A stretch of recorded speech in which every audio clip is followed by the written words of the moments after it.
नमस्कार। गुप्ता सरिता संगीत YouTube channel में आप सभी का स्वागत है।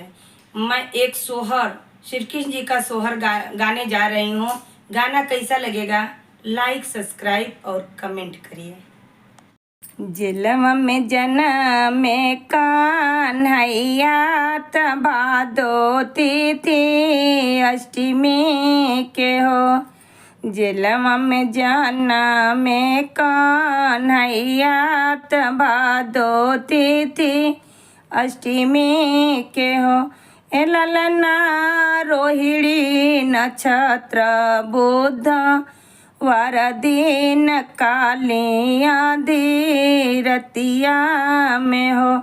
ए ललना रोहिणी नक्षत्र बुध वार दिन कालिया धीरतिया में हो। खुली गईले पाया पया कड़िया हाथ हाथ कड़िया नु हो। खुली गईले पाया पया कड़िया हाथ हाथ कड़िया नु हो।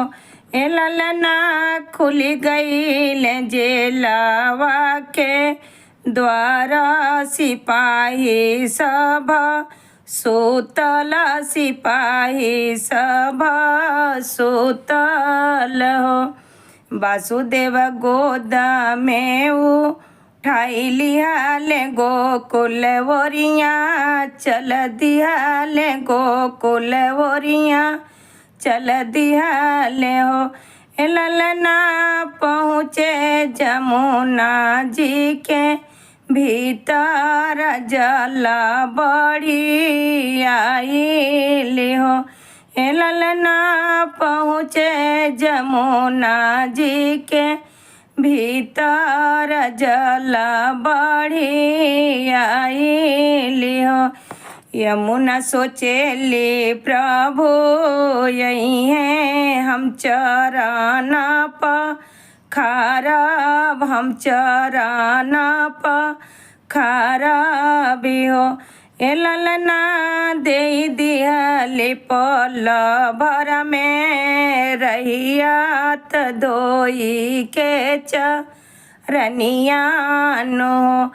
ए ललना दे दिहली पल भर में रहियत धोई के चरनिया नो।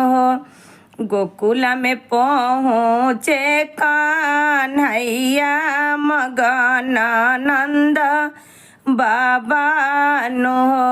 गोकुल में पहुँचे कान्हैया मगन नंद बाबा नो।